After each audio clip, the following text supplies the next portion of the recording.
Good morning, it's 11:30 Eastern Time and that means it's time for another episode of First Chapter Fun. This is the place where until early May I am reading the first chapter of a different book every day at 11:30, and here we are. So we have Amanda who's already joined. Good morning, Pugs and Pages and wonderful Ritz. This is fantastic. So for those of you who are new to this, I read on Instagram Live down here on my iPad. Hi Lisa. And I read up on at the same time on Facebook, on my author Facebook page up here. Good morning, Glennie, which is why I kind of do this, because I'm looking at comments from different people. Good morning, Amanda. Lovely to see you. It's so great to have regular people tuning in. I mean, let me rephrase that. It's so good to have people regularly tuning in. My gosh, I'm having trouble this morning. A bit of a late start today, and I got into a bit of a faff, which is English for a bit of a tiz, which is English for just a bit of a mess with lots and lots of stuff going on and lots of different things happening, and the kids at home and my husband at home and writing projects and anyway, it's 11:30 and this is my moment of peace and quiet where I get to engage with all of you and read for you, which is absolutely lovely. So today, let me tell you a bit about today's book. We have A Soul Redemption. There we go, you can see that there. And this is by Mary Widdicks, who is watching on Facebook and who just said, "It's great to be here, I'm nervous." You shouldn't be nervous. I'm the one reading. I'm the nervous one. What if I mess up your words? You have nothing to be worried about at all, Mary. So you just sit back and relax and listen. So as always, I will post this video. I will share it to, well, it'll be on my Instagram story anyway. If it's short enough and I stop babbling, then I will be able to post it to my Instagram feed where you can leave comments. Good morning, Hank. Hank Philippi Ryan has just joined. I'm going to give her a quick wave. There we go. But I will also, of course, as always, save this video to my Facebook author page. If you've missed an episode, have you missed an episode? If you have, if you'd like to catch up, today is episode 30, my friends, episode 30, and I actually have 52 lined up in total.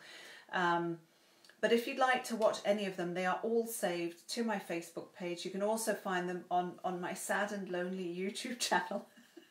We're just getting more and more content from these videos, so you can definitely find them online if you would like to have a listen to any other books. But without further ado, let me go back to today's reading. So it is A Soul Redemption by Mary Widdicks. There we go.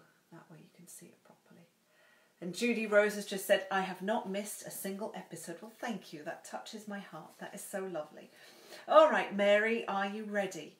I'm now going to introduce Mary with her bio. So listen to this.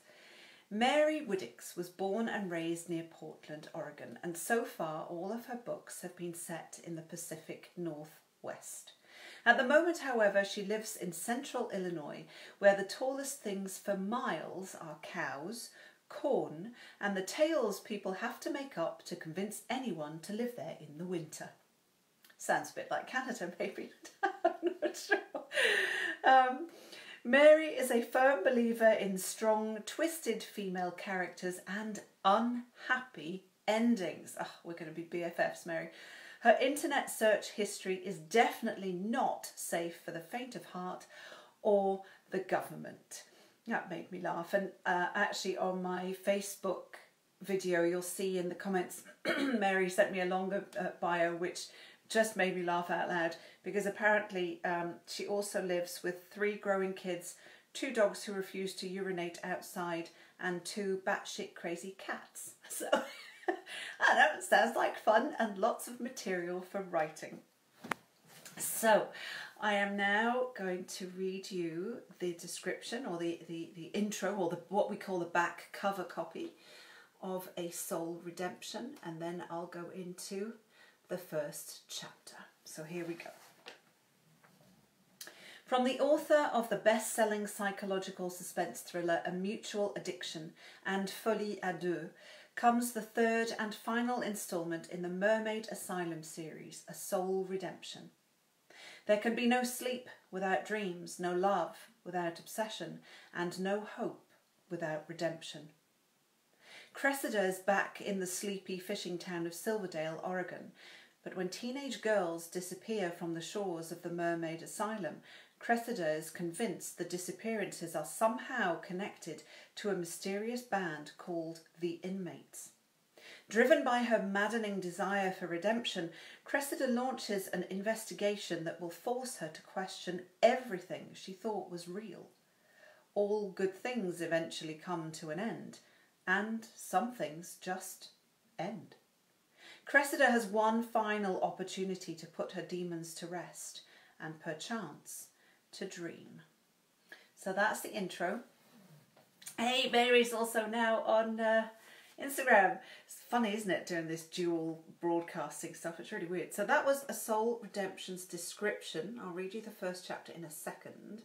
But right now, so this is the third book in the series. So A Mutual Addiction was the first, Folie à deux was the second, and A Soul Redemption is the third. But right now, the first book in the series, A Mutual Addiction, is actually on sale. The ebook for 99 cents across all retailers and platforms. So go check that out. You can also find all the details at marywiddicks.com, which I will put in the Facebook post. All right, are you ready? Are you sitting comfortably? Then I shall begin. This is chapter 1 of A Soul Redemption by Mary Widdicks. What we're doing is wrong. You and I both know that. There was a crackle to his voice that Cressida had never heard before. Hesitation? Or maybe just the strain of determination? The tyres of the little Porsche chewed at the asphalt that zoomed by, probably only 6 or 8 inches below Cressida's feet. She crossed her legs. The laces of one of her Converse All-Stars drooped to the pristine floor mat. The word sport was written across the rubber.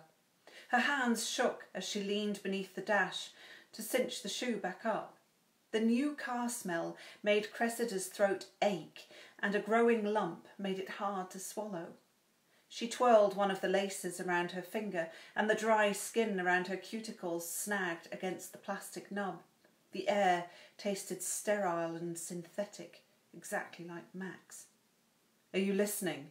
He hit a pothole, and Cressida smacked the back of her head on the glove compartment. The loose laces dropped back to the mat, and she rubbed the base of her skull. Stars twinkled on the edges of her vision, just out of reach. Tears dropped into her lap as she straightened back into her seat, dark stains on white silk draped over ratty, untied Converse. She'd never managed to tie her shoelaces, and they hung limp on the floor like spaghetti. She looked ridiculous. She was ridiculous, but she only shook her head, her tongue tied tighter than her shoes. The road ahead was dark, with only the occasional flicker of headlights bouncing in the distance. Rain splattered against the windshield, and the sound melted into the hum of the engine. Cressida imagined that this must be what the ocean sounded like, low, rumbling and relentless. Of course, she'd never been to the sea. Vacations were for people who hated their jobs, her mother had always said. There was a very different word for people who hated their lives altogether, and they had a harder time escaping. The wipers flapped wildly against the downpour, thunk, thunk, thunk. The vibrations from the road slithered up the backs of Cressida's legs like someone had just walked over her grave. Then his hand slid across from the driver's seat, bunching the silk dress until his fingers found the skin of Cressida's knee. Goosebumps rose up along her flesh, and the fresh hairs on her legs snagged against her long skirt as she shivered. Then there was silence. It only lasted maybe a split second, a fraction of a moment between the frenzied arc of the wipers and the thundering splash of the storm, the space between heartbeats, yet it was there. It felt as if the car had lifted off from the ground and was now floating. The tingling tremors from a moment before were gone, and their absence left a hole in Cressida's senses.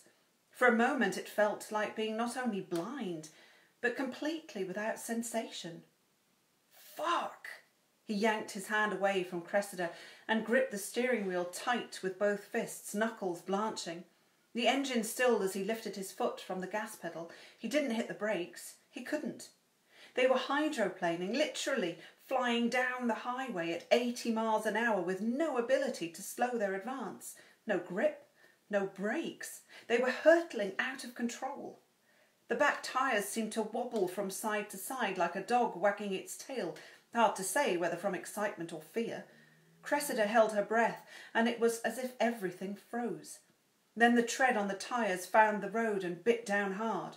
The wheel jerked to one side and the whole world tilted. Cressida rammed her shoulder into the passenger door. The seatbelt burned against her neck. "Are you okay?" He wrestled the wheel back to level and pumped the brakes. Cressida cupped her shoulder. "Yeah, I guess. Just jammed." "That's not what I meant." "I know." She rubbed her shoulder harder because she wasn't sure how to soothe the pain of him leaving her. The budding bruise ached under her fingers, but she only pressed down harder. The rain picked up again. He kept his hands planted firmly on the wheel, squeezing so tight the wedding band on his left hand lifted away from his knuckle. "You need help, and I can't be the one to give it to you anymore." Cressida chanced to glance toward his face. Dark hair, usually parted perfectly on the right side, fell across his forehead in thin strands that obscured his eyes. Such beautiful brown eyes. She didn't need to see them now. They were forever burned into her mind. How could she ever forget? It wasn't fair. Why? "You know why." He turned and looked down her body from head to toe, long auburn hair draped over white silk like spatters of blood, childish untied shoes sticking out from beneath the lace train of someone else's wedding dress. He was looking at her, but not the way he usually did, not with longing or lust or even permission, but with disgust. Cressida balled her fists into the white silk. Somewhere a seam popped. "I thought you'd like it." "I do." "Then what's the problem?" He sighed deep in his throat, something guttural, almost a gag. He stroked the leather binding of the steering wheel with his thumb, gently, like he was coaxing a response. "I have too much to lose. It's not worth it." It was exactly the way he used to stroke her hand, that little space between her thumb and forefinger. Pain ballooned in Cressida's chest until there was no room left for air. She released the silk from her fist and clamped down on her own hand in that exact spot he used to touch. Her vision tunnelled, and her voice had a tinny echo behind her ears. "You mean I'm not worth it?" He didn't say anything. Headlights flashed into view on the other side of the mostly empty highway. So bright. Cressida had to turn away, but something caught her attention out of the corner of her eye, a little glint of metal sticking out from his shirt breast pocket, barely distinguishable from the flashing aura dancing across her field of vision. But it was there, long and slender, the little metal clip of his pen. That pen. The one he used every day since they met to label her, to defile her character. He didn't know she'd seen the files. Maybe he didn't care. After all, who writes something down if they're afraid of it being read?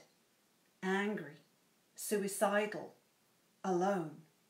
Well, screw him. There we go. I don't need that bit. I need this bit. Hello, Audio Shelf. Good morning. That was part of the first chapter of A Soul Redemption by Mary Widdicks, the third instalment of the Mermaid Asylum series. And as I mentioned before, the first book in the series, which is called A Mutual Addiction, the ebook, is on sale right now this week for